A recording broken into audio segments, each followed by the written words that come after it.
Bonjour les amis, j'espère que vous allez tous très bien. Très content de vous retrouver pour cette nouvelle vidéo avant match de la prochaine journée de la Liga. Le Barça va recevoir à domicile Alaves ce dimanche après-midi à 14h. Ce sera un match à domicile, donc un match abordable pour le Barça.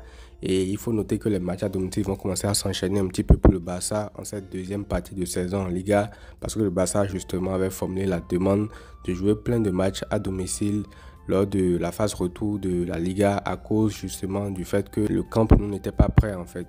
Donc du coup on va devoir profiter de tout ça pour grimper au classement, parce qu'actuellement le Barça est quand même très mal au classement. On va en parler plus en détail dans la vidéo.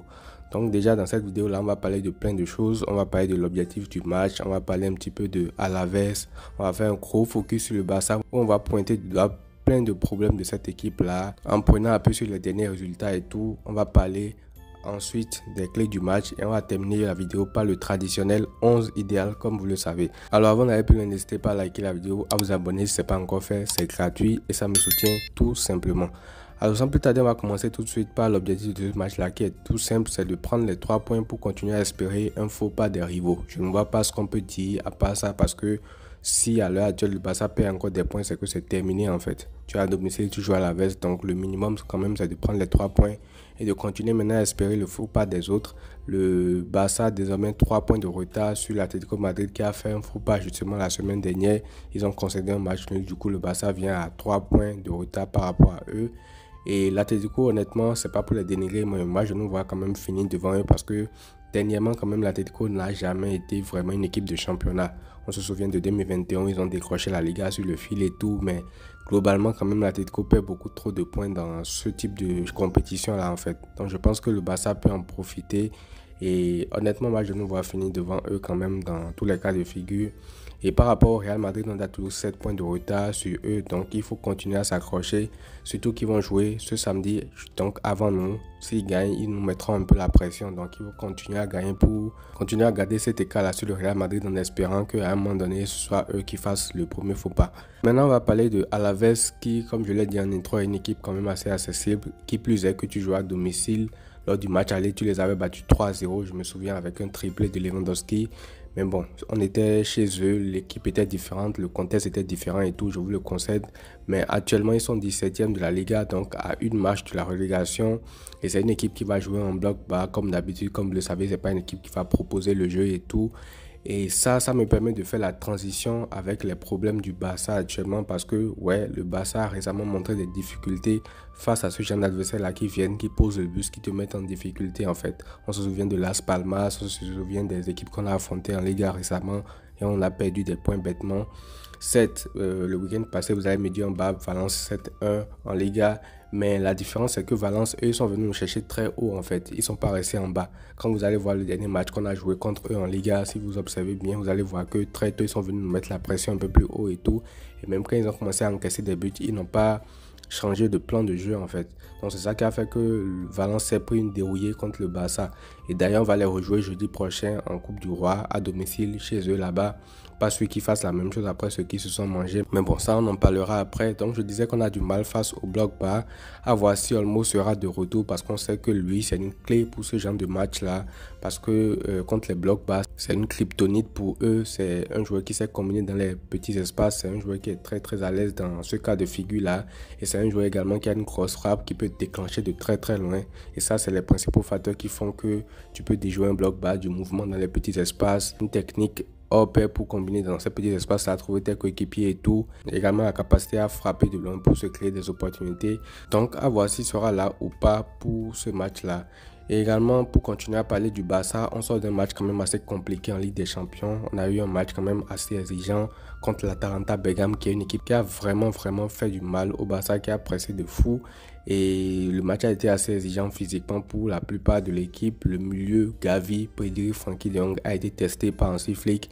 Et c'est quand même très intéressant parce que ce milieu-là, vous savez quoi? Ça me rappelle exactement le milieu de l'année passée qu'on voyait avec Pedri, Gundogan et Frenkie de Jong en fait. Le truc c'est que ce genre de milieu là, c'est un milieu très intéressant, balle au pied. Quand le Barça combine, quand le Barça a le ballon, quand le Barça doit faire circuler le ballon et tout, c'est un milieu qui est très intéressant. Mais sans le ballon, quand le Barça doit courir derrière l'adversaire, doit récupérer des ballons et tout de suite ça devient très difficile en fait. Donc c'est exactement le même truc que le milieu de l'année passée où on disait on voulait voir Pedri, Gundogan et Frenkie. Ça manque vraiment d'un vrai numéro 6, d'un vrai profil défensif. Et oui, je sais contre Valence, c'est pas exactement le même milieu, c'est Fermin qui a remplacé Gavi, mais c'est quand même assez similaire dans les profils en fait. Et ce qui s'est passé contre Valence, c'est que c'est une équipe qu'on domine la plupart du temps, donc ça va passer forcément. Quand tu joues contre une équipe que tu vas dominer la plupart du temps, ce milieu-là n'aura pas de problème parce que le ballon sera avec eux en fait. Mais dans les matchs comme hier où tu dois aller récupérer aussi des ballons, il va manquer ce profil défensif là, et c'est là qu'on voit l'importance de Casado en fait. Donc pour l'instant, en tout cas à l'heure actuelle, avec ce que je vois, en tout cas je pense que dans les grands matchs, ce sera difficile de se passer d'un Casado pour l'équilibre défensif de l'équipe, parce que c'est ce mec là devant la défense qui fait les tâches défensives, qui peut sortir le ballon. Bon, ça plein de gens peuvent le faire, mais c'est surtout pas sa capacité défensive qui va faire du bien en fait. Et ça, bon, Gavi met de l'agressivité, De Jong est assez athlétique et tout, mais dans la capacité purement défensive, je pense que Casado s'impose vraiment comme le vrai 6 de cette équipe-là, et je ne le vois pas sauter lors des grands matchs cette saison. Mais bon, ça on verra encore ce qui va se passer par la suite. Et après avoir parlé de ce milieu, on va parler maintenant de la défense. Défensivement aussi, ça va prendre du temps peut-être pour trouver de la complémentarité avec les joueurs qui sont en train de revenir de blessures, Eric Garcia, Araujo et tout ça. Ça va prendre un peu plus de temps parce qu'on voit que pour le piège du hors-jeu, c'est assez compliqué. La dernière fois en Ligue des Champions, on a vu que c'est Araujo qui couvre un joueur de l'Atalanta sur le but de l'égalisation. Donc, c'est des petites erreurs qui peuvent arriver. Et quand on sait que Inigo, lui, va revenir de blessure dans quelques temps, ça rassure quand même. Franchement, ça rassure parce que Inigo s'est très bien acclimaté à ça. Il a trouvé une complémentarité terrible avec Koubassi. Donc, son retour va faire du bien. Je pense que déjà la semaine prochaine, son retour est programmé pour ça. Donc, il va nous faire du bien. Et pour revenir à ce que je disais par rapport à Araujo, même avec lui, balle au pied pour les relances et tout, comme je le disais dans le dernier débrief, c'est assez compliqué parce qu'on sent qu'il a peur en fait. Il a très peur. Et quand je parle de relance balle au pied aussi, je parle de Szczesny. Il y a une nation qui m'a marqué contre l'Atalanta Bergame. C'est une nation où on le presse, il panique, le joueur arrive devant lui et il dégage le ballon tout simplement. Il concède le corner en fait. Donc ça aussi c'est un truc qui ne rassure pas du tout. Et franchement moi je sais pas trop à quoi Hansi Flick joue, parce que même contre l'Atalanta il fait des sorties un peu hasardeuses et tout. Donc moi franchement je ne comprends pas.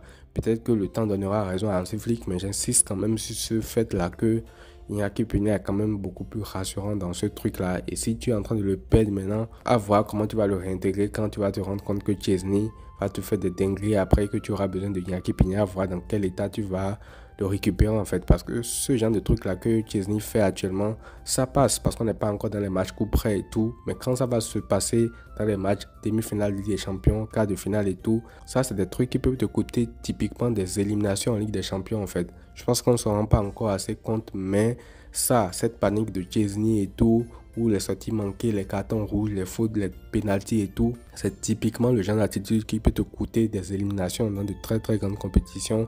Donc, encore une fois, à voir ce que Hansi Flick fera par la suite avec les deux gardiens. Et avant de passer au 11 idéal, on va parler maintenant des clés du match classique. Contre les blocs bas, il y a principalement deux clés à exploiter. La première clé, c'est de faire une entame sérieuse pour ne pas encaisser. Parce que oui, quand on joue contre les blocs bas, si eux, ils arrivent à marquer très tôt, c'est fini en fait. Ils vont devoir verrouiller derrière et ce sera plus difficile de revenir au score. Ils vont commencer à faire des fautes, ils vont commencer à se rouler par terre, ils vont commencer à perdre du temps. Donc, il va falloir faire une entame sérieuse pour ne pas encaisser, et aussi il va falloir être efficace. Je ne veux pas dire à chaque occasion marquer, mais une occasion sur deux quand même, tu dois être chirurgical. Ça me rappelle un peu le match contre Valence où à 15 minutes, il y a déjà 3-0, 7. Bon, tous les matchs ne seront pas comme ça parce que c'est rare de trouver une telle efficacité. Mais si le Barça peut déjà mener 2-3-0 à la mi-temps, franchement, ce serait bien. Et après aussi, ça te permettra peut-être de faire tourner, de gérer l'effectif à côté. Donc, en parlant du 11, maintenant, on va l'attaquer tout de suite. Donc, au goal, moi, je mettrai Iñaki Peña comme toujours. Moi, je pense que c'est lui qu'il faut mettre et tout. Szczesny ne me rassure pas, même si c'est lui que Flick utilise pour l'instant. Je mettrai quand même Peña dans mon 11. En défense, je mettrai Hector Fort à la place de Koundé parce que Koundé a besoin beaucoup plus de repos. il y a pas mal de cadres qui ont commencé à se reposer de temps en temps dernièrement. Et je pense que Koundé aussi doit pouvoir se reposer un petit peu pour ce match-là à domicile à l'Alavés. Tu n'as pas besoin d'aligner la Thierry lourde en fait sur toutes les lignes. Tu peux faire deux rotations par-ci par-là. Donc en défense centrale, Araro Koubassi qui sera de retour dans le 11 vu qu'il n'a pas joué contre l'Atalanta. Latéral gauche, Baldé bien sûr. Au milieu de terrain, Casado Pedri dans le double pivot. Casado a joué de moins en moins ces temps-ci. J'aimerais bien le revoir dans le 11. Pedri à côté de lui. Il avait manqué un match, donc il sera frais pour ce match-là. Et Olmo sera en 10 si il est déjà de retour avant ce match-là. Parce qu'au moment où j'enregistre la vidéo, je ne connais pas encore la liste. Donc si Olmo est là, je le mettrai en 10. S'il n'est pas là, je donnerai du temps de jeu à Fermin Lopez, vu que Gavi a déjà joué la dernière fois en Ligue des Champions et tout. Et en attaque, je mettrai une attaque un peu remaniée également. Je mettrai Lamine Yamal sur le banc parce que récemment aussi, il ne s'est pas trop reposé. Cette contre Valence, il est sorti. Mais bon, j'estime qu'il ne s'est pas assez reposé quand même. Donc je le mettrai sur le banc. Encore qu'actuellement, Ferran Torres, il fait des entrées pertinentes. Il fait un match pertinent contre Valence. Il marque. Il fluidifie le jeu. Il est à l'aise. Donc je lui donnerai quand même sa chance. Donc je le mettrai sur le côté droit de l'attaque du Barça. Côté où il est beaucoup plus à l'aise et tout. Je mettrai Lamine Yamal sur le banc pour l'accompagner, Lewandowski et Rafinha aussi. Et maintenant, en fonction du score, à la mi-temps, en fonction de comment le Barça est en train de dérouler ce match-là, tu pourras peut-être faire d'autres rotations, faire reposer Rafinha également pour la suite. Parce que, comme je l'ai dit, jeudi prochain déjà, on joue Valence à l'extérieur en Coupe du Roi. Et ça va être très très compliqué ce match-là. Donc voilà les amis, c'est tout pour cette vidéo là. N'hésitez pas à me dire ce que vous en avez pensé dans les commentaires. N'hésitez pas à me donner également vos avis par rapport au 11. Est-ce que Lamine Yamal remplaçant ce serait bien pour vous ou pas? Je vous lirai. Prenez tout soin de vous les amis et à très vite.